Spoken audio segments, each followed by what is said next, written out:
This is Kim Newlove, host of the Pharmacist Voice podcast.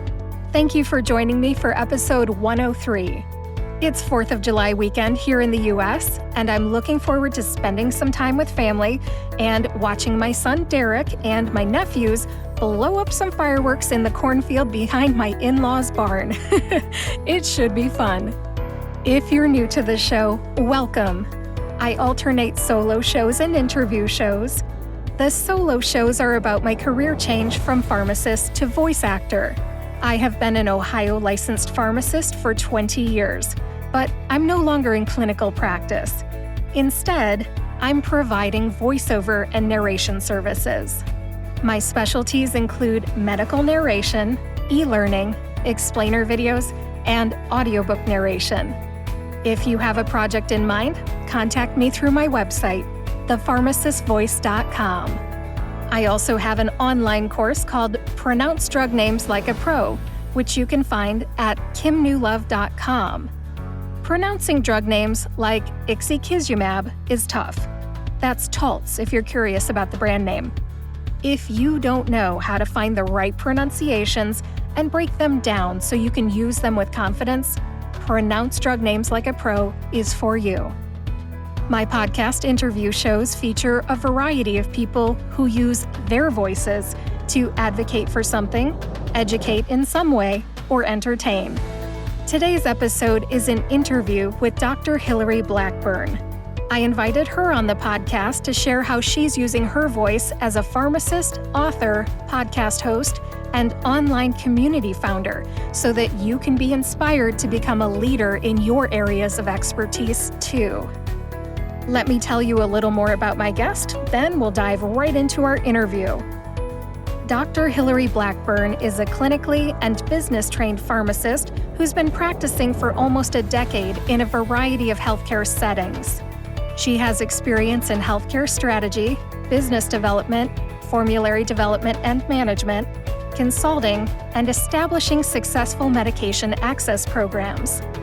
In her current role, she serves as Director of Pharmaceutical Services at Dispensary of Hope, a national nonprofit medication distributor hosted by Ascension, where she oversees the formulary, leads research initiatives, and manages the network of strategic advisors on Dispensary of Hope's Pharmacy Advisory Council.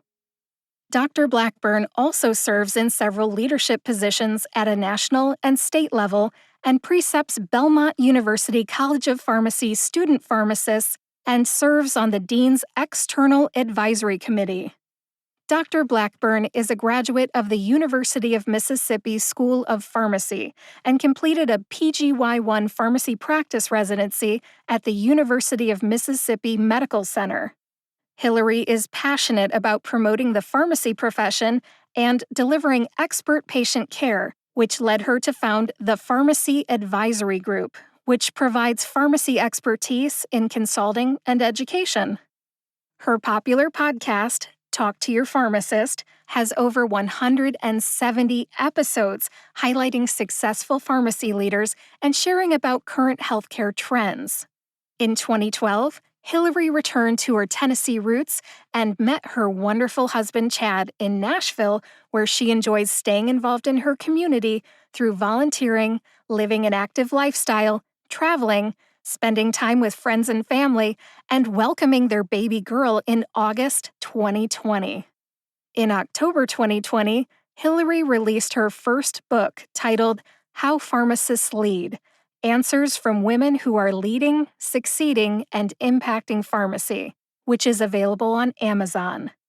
To read Dr. Hilary Blackburn's full bio, please see the show notes. You can find them at thepharmacistvoice.com or check your favorite podcast app. Coming up in our interview, you'll hear Hilary talk about her book, leadership, and how she uses her voice in the many roles she serves. Without further ado, here's my interview with Dr. Hilary Blackburn. Hi, Hilary. Welcome to the Pharmacist Voice podcast. How are you? Hey, Kim. I am doing great. Thank you for having me. It's my pleasure. You use your voice in a number of ways, and I invited you to be on the podcast today to share how you use your voice in 4 different ways. You are the founder of an online community. It is the Women in Pharmacy Leadership League. You are the author of How Pharmacists Lead: Answers from Women Who Are Leading, Succeeding, and Impacting Pharmacy. You are the founder and host of Talk to Your Pharmacist podcast, and you are a pharmacist. We're going to talk about the way you use your voice in all of those different realms, but I'd really like to start with how you use your voice as an author. So you've got this great book that just came out last year, right? Yes. Yeah. October of 2020. A lot of new things happened in 2020, being a mom and having this book. So kind of two babies, if you will. But yes, in wanting to be an author, I think, there are things as a child you probably dream. I'm going to be a star soccer player. I'm going to be a TV star. I want to do this, whatever you want to be, or I want to be a pharmacist.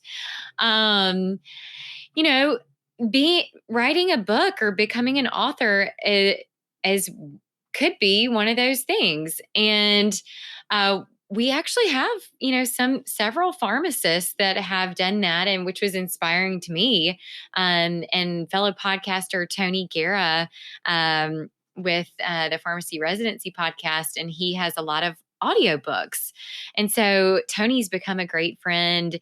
And, I was asking him, I'm like, Tony, how did you write these books? And he's like, oh, yeah, you just do that. He just kind of shared and said, you should do this with women in pharmacy. That's like totally you. And so this was at a meetup that I was hosting at APHA Annual 2019 in Seattle. I was all excited, and actually just a month or two later decided that I would go back and get my MBA. And but I'm so thankful that I did, because going back to school, having that extra training on leadership, what are some of the styles of leadership, and just it gave me an extra year and an extra experience and knowledge under my belt, so that the following year, whenever 2020 was a great year to kind of take time um, and and write. So I was, nesting, preparing for having a baby. And then, the pandemic, everyone was at home. I didn't have a lot of competing priorities or things. And I had a goal. I was like, I am going to do this before we have our baby in August. And then I also wanted it to kind of coincide with October, American Pharmacist Month. So I had a little bit of cushion in case I wasn't quite, finished in August when Mary Brett arrived. And so, yeah, Tony's are all audiobooks. I know that, you've done a lot of audio work, and I love Audible, actually. And so Good. maybe I haven't put together the time to do it as an Audible book. But to really get my thoughts together, I had to get them on paper first, because I like to be able to read it and review it, and was able to send it out to all of the 20 plus different female leaders that were featured in the book, for reviews and approvals, to make sure that everyone was okay with having themselves and their stories featured. Um, and so that was kind of, I guess, a little bit about the process. I'd happy to tell a little bit more about like what it is, and what inspired me. Well, I would love it if you'd give a quick overview for anybody that hasn't heard of it or read it yet. What's inside the book? Yes. So, how pharmacists lead is really about women leadership. So, I am think of a female leader, and certainly continue to aspire in that leadership role. and have been and have been inspired by so many female leaders. And so, really in the book, it kind of first starts out about like why we need women leaders. And, in healthcare in particular, females dominate the healthcare professions now, right? We've had lots of nurses and female nurses for a long time. And then now, there are more women pharmacists graduating from pharmacy school Hmm. than men. But women are just not rising to the top to C-suites. Like you see Forbes, like top 500, there's maybe 5% are led by a female CEO. So there's just a real big leadership gap in terms of women in executive positions. Like if you think of the C-suite, what usually comes to mind? It might be like a man in a suit. And so there's a lot of different reasons, like personal biases or other biases or things, and why women aren't in those positions. And I wanted to kind of, share why that was the case, inspire us with some women who have, become female leaders, share a little bit about some of the challenges, and, negotiating, networking, like what are office politics? What are some things that women can, really work on to improve and get to those leadership positions? And then some success factors, what are some successful attributes of female leaders? They're great listeners, great empathy. We really like to, build very team oriented, and really just exhibit a lot of that 21st century transformational leadership qualities. And so, yeah, a lot of it also kind of it talks about my own leadership journey. And so that's what you'll find in the book. And so it's available on Amazon, and Kindle and paperback right now. Not on Audible yet, maybe one day. So Well, I know that you're in the Nashville area and you might know Dr. April Jones, right? yeah, I do know. Uh-huh. Yes. Well, just a thought. If you want to narrate your own book, she has experience doing that, right? So Okay. you two could talk about it. And just a thought, you could see what worked for her. She rented space in a studio and had a director and a producer. And within, I think, a day or two, she had recorded the whole thing. Oh And you wow. can too, Hillary. I know. I know. I just need to set aside some time. But as much as I have loved Audible in the past, I should probably do it. So Yeah, I think it would be cool to hear your voice, especially hmm because you've got this experience on the mic being a hmm podcaster. And hmm that brings me to something I've been dying to ask you. Have you read any of this book on your podcast? A little bit, not word for word, but I did do a little bit of a series. I think earlier this year. So if you go back to any that were released, I think it talks about like women, why we need female leaders, and so not the full book, but a little snippet, some of the concepts, and a little bit. So yeah, I might have some content there. That's good. But I was just going to encourage you to Yeah, read some of it on your podcast or talk about some of the chapters or give the chapter titles yeah. because I think people hearing your voice connect with your enthusiasm for the topic would be pretty awesome. Yeah, yeah. Well, I did go down that path. I want to do some more, yeah, publishing on that sort of thing. I've got other ideas for a follow up book. So we'll see. Maybe that'll be a 2022 goal or something. So Well, one of the things that I thought was cool about the book is that you used a lot of your podcast guests yeah, as content. So I yes, think that kind of almost makes it easy to write that particular chapter when you've already got this history with these great and this connection with these great female pharmacy leaders. So, what was mhm. that like? What brought you to putting them in the book? I've had the privilege to connect with so many different people, 180 people in almost 4 years that I've featured. And I remember actually somebody telling me when I was thinking about starting a podcast, like, oh, you're going to run out of content. I have not run out of content because there have been so many interesting people that I run into, and I'm like, I didn't know about that. I should have them on the podcast. And so there just continues to be pharmacists that are doing cool things, that are being leaders in the field. And so I just picked just over 20 from a little bit of a variety. Several entrepreneurs, a couple in association management, some that are in private companies that had senior vice president or VP roles.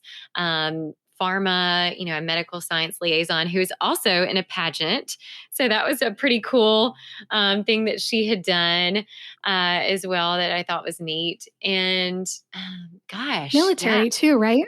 Yeah, and in the military, Kelby, she had a really unique background, and so I was like, "Oh, I'm inspired." I had a rotation at HRSA with the Office of Pharmacy Affairs and a lot of public health service pharmacists, work at CMS or FDA or et cetera. And they were like, "You should join." And me being from Mississippi, definitely into fashion, went to Ole Miss. Like we wore dresses, like high heels and dresses to football games. Oh, And wow. I was like, guys, like, I don't think I can wear a uniform. Like I can't do it. And so I did not end up going into the public health service. Probably I'm maybe a little too vain with or just I love fashion. You would this my office that I've been has been serving. So we're in a home in Nashville, and great older craftsman home right near Vanderbilt, like great location, but you've got small closets in an older home. And so we had to transform one of the bedrooms into a closet office. So I think if anybody knew me, like you would be like, oh yeah, no, she likes to wear a pink suit, or I am all about wearing some fun clothes and changing it up. Of course, I can also button it down and have the black pantsuit and the like kind of very straightforward look for an interview or things. But Yeah, we yeah, all have our interests. I had no idea fashion was one of yours. That's kind of fun to hear about because I'm the opposite. I'm a jeans and t-shirt Ohio farm girl, and yeah, I'm just different, but that's all right. yes, yes. Well, Makes I for mean, good conversation. you can catch me either in workout clothes, which I Oh, love. I love some like Lululemon or just whatever kind of like casual workout clothes. And I mean, I'm very active. Or I love to like get dressed up to go out to a fun dinner or even like a gala or something like that, and like do the whole makeup and hair and everything. So I'm adaptable. I can only imagine how much fun you're having dressing your little girl too, right? Oh, I know. Oh my goodness. I know. The dresses and the bows and In the dresses. hair? Well, they have these things now that are like stretchy elastic headbands. And we had a friend that sent some that were like this wide headband, and the bow is like bigger than her head. And we're like, Oh, that's it's great. it's amazing. So yeah, we are having a lot of fun. And I'm really glad we had a little girl first. Okay, well, we went from the public health service and talking about, federal pharmacy positions to bows and little girls. This is Yes. awesome. Only in podcasting, right? I know I'm all over the place. No, that's okay. That's anything can happen in a podcast, and it's awesome talking to you. But back to the book. I want to ask, what would you do differently if you had to do it all again with writing the book? What would you do differently? Oh, um, what would I do differently? Hmm.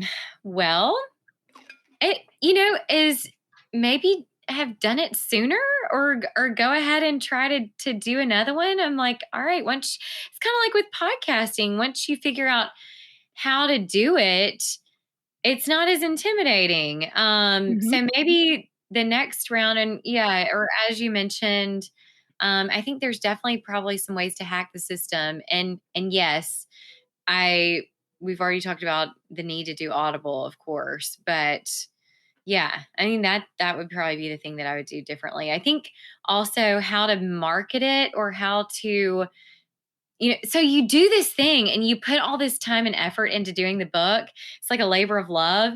And then Hmm. sometimes I'm a little shy about like promoting it, if you will, like, You're oh, humble, hey, like, right? I don't You're know. I'm humble. like, so anyway, hopefully it's a value for people who it basically compiles a lot of the stuff that I talk about into I'm like, here, this is me, or a lot about me, and then a lot about leadership, and then all these cool people that are also doing amazing things that you should learn more about. Well, if you don't mind my saying, I've got a suggestion for, if you do a second version of this book or you do the next book. I All right. really like that you had all of these women pharmacist leaders in here. And as I was reading it, I happen to have the paper printed version, right? But I Okay. can tell with the Kindle version, they probably have clickable links to go to the LinkedIn profile for these. Is They that right? do. Yes. Right. But Yes. for somebody like me who's reading the printed version, what I would have used if you had had it in here would be a QR code so I can All right. scan it and, using my mobile phone, go right to that profile. I'll have to find out how to create my own QR codes or something. But Canva, yes, okay. Canva. Do you All use right. Canva? I use Canva. I just learned something. They have a Okay, I can QR do it. code generator. There you go. All right, high tech over here, man. All right, very good. I think that's all my questions that I had about the book. Is there anything else that you wanted to share about the book before we move on to the online community that you founded? Let's do Women in Pharmacy Leadership League. Tell me, how did it get started? What's it for?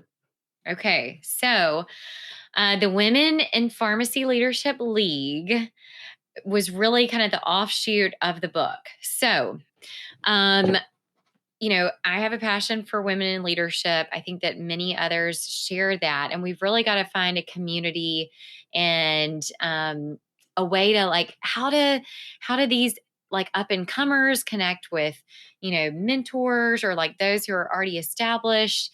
And you've got Facebook and there's LinkedIn and there's Instagram, of Twitter. There may be those are kind of the main social platforms, right? But there were a few things that I didn't feel that LinkedIn had. Like LinkedIn is very, very professional, but I feel there's challenges with like more of a personal or like following topics or, you know, creating smaller communities. And then with Facebook, you don't really have a professional sense to it, right? And so I was able to find this platform that has an app, and a website, and you can create topics, like chat, like do it from your mobile phone. Mhm. You can like have import your profile from LinkedIn or I guess Facebook, and I just love the ease and simplicity of this as an online community. And so that's really the vision for it. I'm still working on building it out. So hopefully, everybody kind of go in and join. If you search Mighty Networks and then Women in Pharmacy Leadership League, I've also posted about it on my Instagram page and Facebook at Talk to Your Pharmacist. But yeah, I want to be able, and I've got topics on basically the things that I talk about in the book. And, just the other day, I hosted an online event for women leading it through crisis, and had a couple of the people that I interviewed for a podcast series on that. It was a Harvard Business Review article, and I connected with a couple of female, like essentially chief pharmacy officers for like large health. One, Mount Sinai, I mean, in New York, they are at the pinnacle, and she was just fantastic. And then we had like Lee Ann from Yale New Haven, and Leanne Miller, and she was joined on the live event and shared. And Helen McKnight is down in Alabama, and she shared. And then Sarah White, who is like this well-established, like founder of like ASHP's leadership group and stuff. I mean, she's been around and a pharmacy leader for a long time. Former APHA president, Janelle Sabatka popped on for a little bit. So we had a lot of great people that joined in. And so I'm hoping that, we can kind of continue some of that momentum. And, I posted just the other day about like, are you a reader? And like some really great, I mean, I shared a whole lot more of a personal, like my journey with being a leader, or some of the books that I've recently read, what, were some major impacts on me, how some of those books led to the creation of my book. And yeah, some of the comments back were really great, because people do, a lot of people do like to read, and leaders are often readers. And so True. um, Yes. hopefully people will resonate with that community, and can join and see how it's growing. So, that's the vision. Hopefully it'll, get there, but I'm, excited about it. And we'll see, what it takes off, or how it's going. So, Very good. I enjoyed that post about the books and reading. I got a couple of book titles from that one that I'll have to put on my list. So that was good.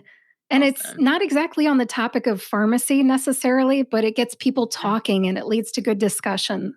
So I got to Yes. say, I'm part of that online community and I do like it. And some of those topics really get a lot of good discussion, which is great. Women in Pharmacy Leadership League is for Mhm. either mentors or anybody looking to be mentored, right? Just to get Yeah. together. Yeah. Yeah. It's just, if you're a female and, you're either like graduated, you just graduated, and you're like, I know, you may not even know. I remember, when I first graduated, I had like, you're like, I'm going to be a clinical pharmacist, and whatever that means. And you don't know if you're going to be, I didn't know, like, what am I doing today? Like, so Um, but if you just have kind of a natural like leadership inclinations, or just want to be able to talk about those types of topics, I'm hoping to create a home there. So Well, yes. congratulations. It's off to a good start. Awesome. Thank you, Yes. Kim. You're welcome. Now, I know that you're also a pharmacist and a podcast host, so we've definitely got to talk about how you use your voice for those. Do you have a preference? Which one we talk about next? Let's hit podcasting. All right. Podcasting for 100, please. Yeah. All right. You started a podcast, like you said, about 4 years ago, right? That Hmm. was before I even heard of podcasts. I didn't know what one was until I know, right? Like 3 or 4 years ago. Yeah. Hillary's given me the oh face. Like, Yeah. oh, Hey, my husband told me about them, and so, yes, that's how it started. Mhm. yeah. But what inspired you to start a podcast? Yes. So, I was not I am an early adopter on some things, like Instacart. I started back in 2019, so I was pre-pandemic Instacart user. Hmm. And now I'm sure a lot of other people have jumped on the bandwagon. But anyway, back to podcasting. So my husband is usually my very tech person. Like he's got it all streamlined, like our Mac and like the phone and all the stuff. And so anyway, so he of course was like up on podcasts, and we would listen to Entrepreneurs on Fire and How I Built This, and all of these like kind of entrepreneurial type of, sometimes of like This American Life or Radio Lab or, some of the cool like stories and things. Some of the ones that are like, what was that guy that every Serial? I listened to I think we did listen to those, but gosh, it was like kind of hard to, some of those that are just like I was Gruesome, like, right? yeah, I've it was a never little listened to it, gruesome. but I've heard about it. And then there was no ending. I was like, I just spent hours listening to this. And then, sorry, if anyone that hasn't listened to Serial, I'm like, what was the end answer? So anyway, yeah. So basically, thanks to my husband, I even knew about podcast. And back then, there really was only one. And now, there have been a couple of pharmacy podcasts that have come out. And, I was like, I bet I could do this. And so I thought, and so I did. And I'll tell you, it's funny because I think you're a financial pharmacist. I know Richard Waith and I are like podcast buddies because we literally launched it basically August of 2017. Yeah, 2017 was when we both did it. And so we've got, anniversaries at the same time. So um anyway, yeah, when you first hit send to Apple and you're like, "Oh my gosh, I'm putting my thoughts and my words out there and people are going to listen to me or maybe they won't listen." Like, well, anything, no one will listen to me. But yeah, I have been really pleasantly surprised, you know, just with the connections um to other pharmacists and to be able to like help them use their voice and, offer a platform. I think back to when I was in pharmacy school and we'd have like, I guess it was called Dean's Hour. I know they do that at Belmont now, call it Dean's Hour. And you'd hear from all these pharmacists across the country doing cool things. And I was like, what if I could scale that? And you didn't have to be at Belmont or where I went, Ole Miss. You could just hear from anybody anywhere. And yeah, it's been a really fun journey and hopefully have been able to bring some value. Somebody connected with me. They're originally from Israel, living in like New York, and just got accepted to pharmacy school. And he heard the interview that I did with Mary Alice Bennett, who was a former APHA president. And he's like emailing me, "Can you or Mary Alice please mentor me?" Aw. I'm like, oh, that's so sweet. And so we did a 15-minute call and I gave him like a few pointers. It's like, okay, thank you. All right, I'm off to my pharmacy school now. So I mean, just what a good go-getter that he's like got all of this passion and is taking the initiative and, reading up and researching before he even goes to pharmacy school. I was so proud of him.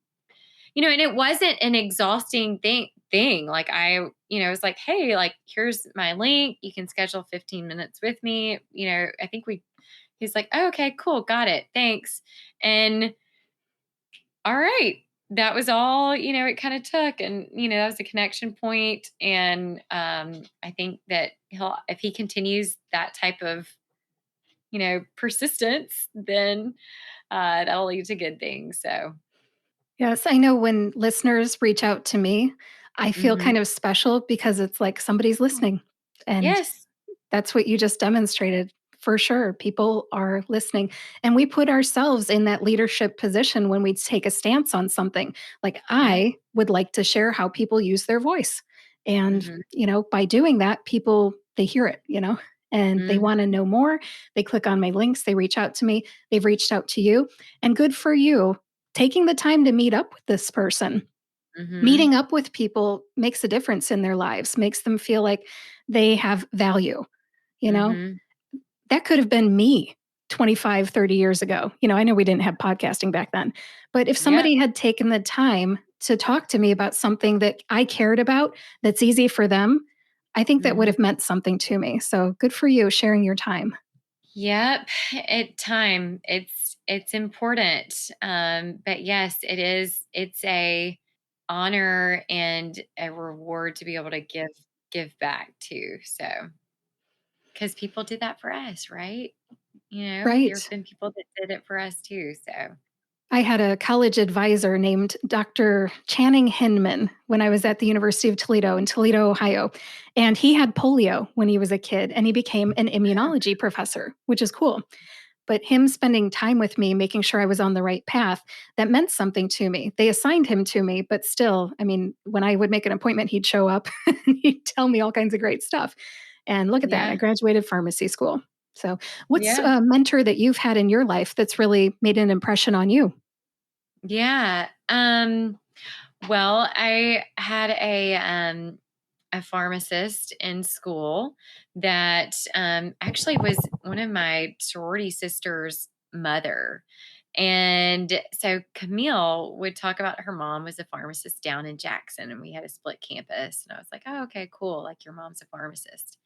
Well, Debbie Miner, oh my gosh, she was so just had such an impact on me that I not only had the privilege of having her as a third year, I selected her to have a fourth year. And then I actually did my residency at the University of Mississippi Medical Center. And she and Sharon Dickey, another amazing pharmacist, were the residency directors.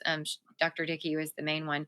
But I remember uh, Debbie or Dr. Miner, she and a colleague, she worked at the hypertension referral clinic. So she had her practice there. She had an amazing rapport with patients, great colleagues with the physicians. She had an appointment with the School of Medicine.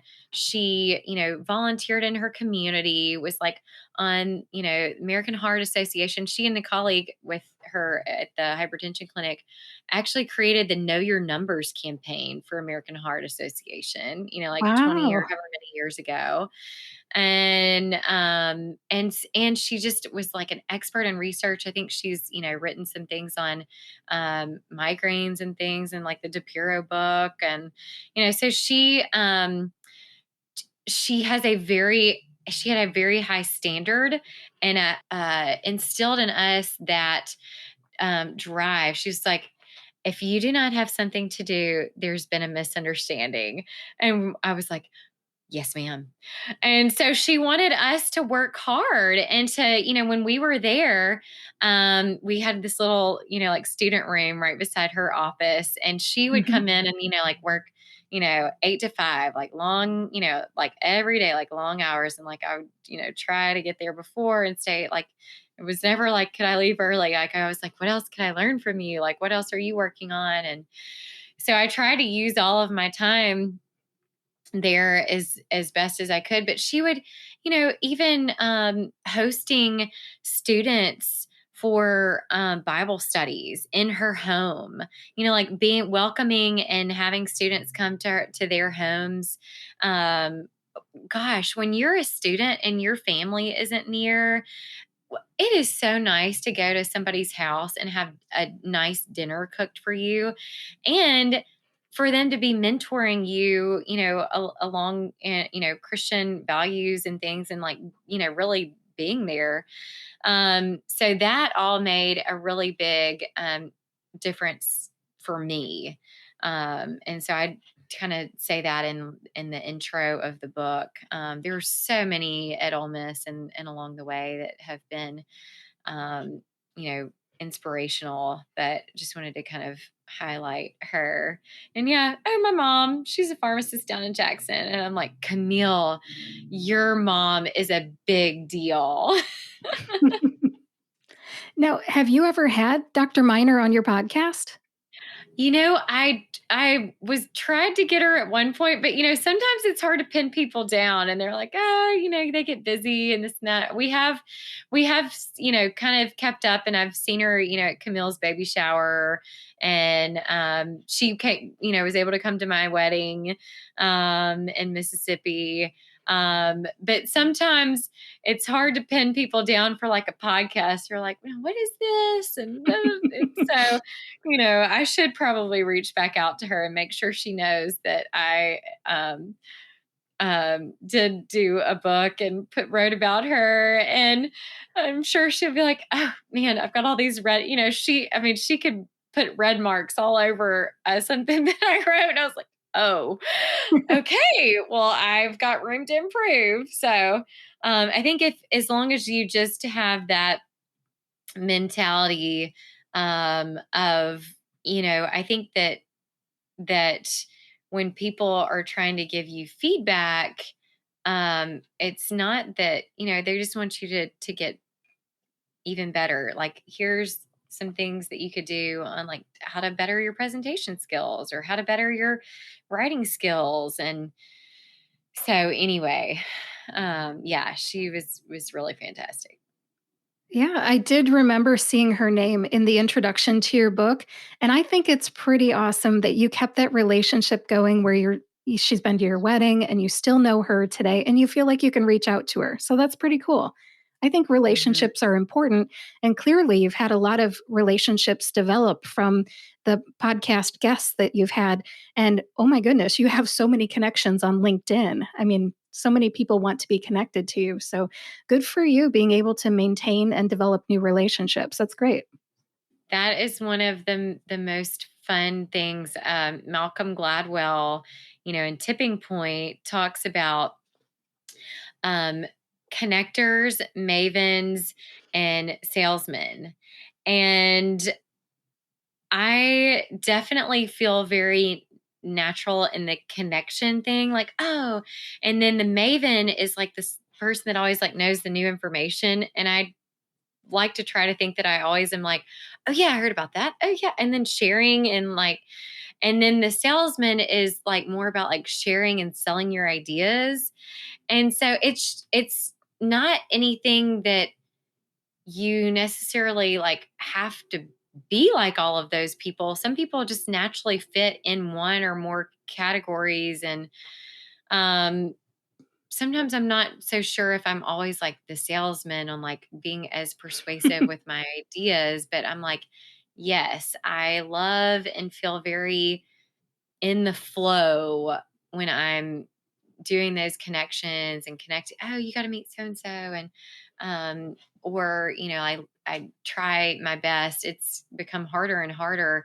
If you look back and you think about like the rate of change or like the rate of information that was shared, like used to, it was like, oh, a new textbook came out and it's like it was updated every 10 years. And then, I think with the internet, probably that, but gosh, you get live tweets about something that's happened, by the minute or by the hour. And just the information overload can be very unbearable. And so being, strategic in your, how you use your time, um, and, through podcasts or like curated, newsletters or articles or, just doing a check-in, quick call with, an expert.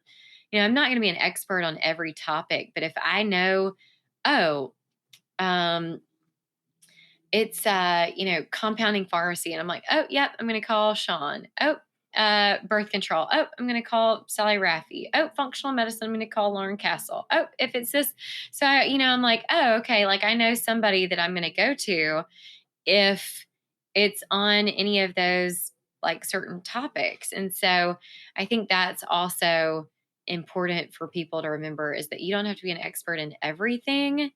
But it is helpful to like know, who to go to and call on for those things.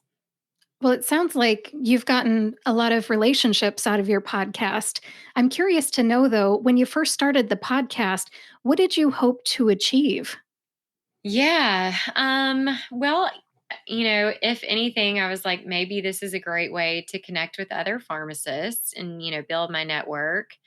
And hopefully it's something that's valuable for people to listen. And Mhm. yeah, as long as I've, and I have had sponsors, which has been great. that was, just like the extra feather in the cap. Yeah, I think that, as long as I'm continuing to kind of meet those goals, then keep doing it. Congratulations on your success with the podcast and happy fourth anniversary. Yeah. Thank Yeah. you. And to Richard too, apparently. Yeah. Uh-huh. And we also had babies the same year too. So I think I heard the podcast swap that you guys did. What was that like to do a podcast swap? Not many people do that. yeah. Oh, it was really fun. So yeah, we've done one. I'm trying to think. I've definitely done some other like co-swaps. I mean, obviously we'll still need to get together at some point. But yeah, Alex Barker came on and was like, "No, I'm going to interview you on your show." And I was Oh like, my God. "Oh." How fun. But he's just one of those people that is incredibly skilled at asking questions. Alex is a great question asker, and he loves to make you go and dig deeper. So, yeah, it was really fun to do that with him too. So, That is fun. I'll have to check out that Alex Barker episode. I have not listened to that one yet. Was that a couple years ago or was that this year? no, we did it this year and it hasn't been released yet because I switched from a weekly schedule to bi-weekly to give myself some grace with having a new baby. I've thought about doing that too. That's not a bad move, Hillary. I respect that. Mhm. Yep. Yep. I don't have a new baby though. I'm just getting busy with But work. well, and you've got older babies, so I do. just a different season and different needs and all of that. So, yeah. Yep. But you are the captain of the ship. You determine the direction. And I respect that you made that decision for the benefit of your family. Mm, Keep on podcasting, and every other week sounds good to me. yeah. Well, moving on, let's talk about the last way that you use your voice. You use your voice as a pharmacist, and you are the Director of Pharmaceutical Services at Dispensary of Hope in Nashville, Tennessee. Yes. Yeah. When did you realize you had a passion for charitable medication distribution? That is quite the niche. Yeah, it is. So I have been there for 5 years, but I'll tell you, I started as a volunteer, and little did I know that. So I've always been involved in my community, and um, having a way to give back that was for your profession, was really unique. So once I moved to Nashville, I started hearing about Dispensary of Hope from some patients. And I was like, what is this? Reached out and got connected to their formerly only clinical person, which was a nurse. And they're like, yeah, we could use somebody to create our formulary. And I'm like, I can do that for you. So I just helped, on the side, never had any you know, other ulterior motive or anything that like, oh, maybe they'll need a pharmacist or something. Like I had another job. Well, they actually were able to get funding. And so about a year, 2 years later, they're like, hey, we know you.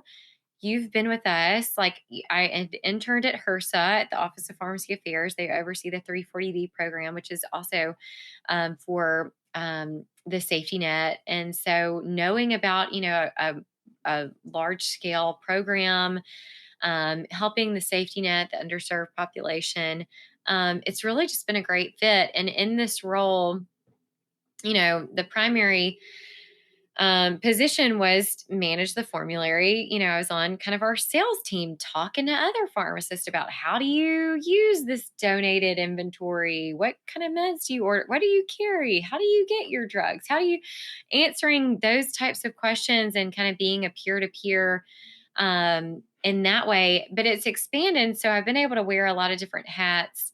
I oversee our research. I do a lot of our external affairs and advocacy efforts, um,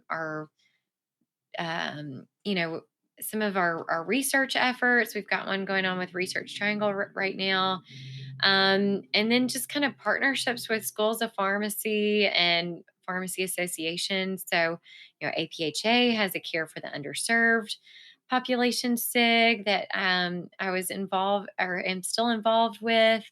Um, so yeah, it's just, using my voice to get the word out about medication access. And, in pharmacy school, 340B was not quite the emphasis as it is, of course, today. It was, 2% of the total drug spend. Now it's 8%. I can't remember the exact figures, but it's in the billions of dollars, that, and it's a huge operation for nonprofit health systems. Now, if you look at it from the other side, the manufacturer side, it's a very hot topic. So, Dispensary of Hope does not have, we support medication access, but we don't really have any views, political views on for or against. But just knowing about that, it has certainly been something that has, been something that I just, pharmacy is a small world. I had no idea what the Office of Pharmacy Affairs did. I had interned on the Hill, and I said, how do I go back for pharmacy? And they're like, oh, well, we have an Ole Miss alum that's the director here. And that's kind of how it all happened. So, just when those doors open, you take them, and it's been an amazing fit.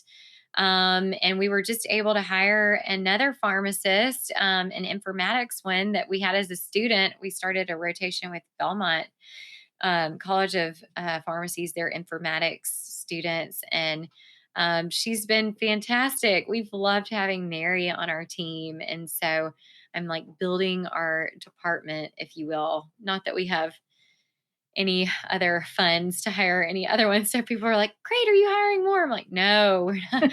We do not have any other pharmacy positions. Pharmacists are expensive.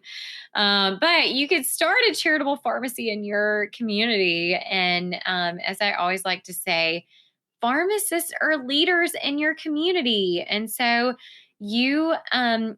pharmacists are a trusted profession, and you need to be able to use your voice with your, patients and, in your community.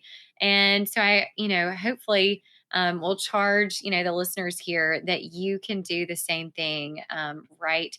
No matter where your sphere of influence is. So that's kind of my words of wisdom for, as a takeaway. Good. That's a great takeaway. And thank you for those words of wisdom. I've got to say, you are building something. It's kind of like your baby and you're growing it. I think that's just amazing that you were able to go from volunteer to full-time employee. And you make it sound easy. So is it as easy as it sounds? I mean, what was it like transitioning from volunteer to full-time employee? Yeah, well, I had another job, right, as a volunteer. And so and it really just worked out. They came to me. You've got to have those connections and your network, right? And so you've got to just kind of put in your time and kind of put some things out there. And I mean, it was just, you know, I guess God's providence that I ended up where I am. I mean, we've got a great mission, we've got a great team, a great culture. It's been an amazing place to work. And so I've been very blessed. Well, congratulations on your success and making that transition from volunteer to full-time employee. That must be kind of rare. I volunteer quite a bit, and I am not a full-time employee at any of the places that I volunteer, and that's Yeah. okay. I do it because I love it. Yes. Well, Hillary, thank you so much for being on the podcast today. Is there anything else you'd like to share as we wrap this up? Gosh, it's been really fun. Kim, I think you do a great job of, highlighting how are pharmacists using their voice? And, as I just mentioned, I think there's a lot of different ways that you don't have to have a podcast. You don't have to have a book. It doesn't have to be something that intimidating. You can do it right, in your community, in your sphere of influence, and just build from there, because we are leaders in the community. And so, yeah, I hope that everybody will go out and, use your voice in whatever niche and area of pharmacy that you find yourself in. Awesome. And if anybody wants to listen to your podcast or buy your book or join your online community, how can they find all that? Yes, lots of different ways. Love to connect with you on LinkedIn, Hillary Blackburn, on Instagram and Facebook. Look for @Talk to Your Pharmacist. That's also the name of the podcast, Talk to Your Pharmacist. Available on iTunes, all the different Spotify, all the different places where you could listen. And the women leadership passion. So I've got the book, How Pharmacists Lead, which is on Amazon, and join the community. Mighty Networks is the website, and you can or download the app and search Women in Pharmacy Leadership League. And I look forward to connecting with you there. Awesome. Thank you so much. I'll put all those links in the show notes. And thank you again for being on the Pharmacist Voice podcast, Hillary. Thank you. That was a great interview. Before we wrap this up, I just want to share a couple of final thoughts with you. First is about Dr. Hillary Blackburn's book. I read How Pharmacists Lead from cover to cover, and I liked it. I even wrote a review for it on Amazon.com, and I would recommend that you read it too, especially if you're a pharmacy student, maybe a pharmacy professor looking for role models for your pharmacy students, a woman pharmacist leader, or a pharmacist looking to make a career pivot. My second and final thought is that if you are a pharmacist and you want to learn about leadership, keep an eye on Hillary Blackburn. As you heard from the interview, Hillary has a passion for leadership. You can learn from Hillary. That does it for today. Thank you for listening to episode 103 of the Pharmacist Voice podcast. If you liked this episode, go ahead and share it with a friend. Take a screenshot and post it to social media, or send a link to a friend.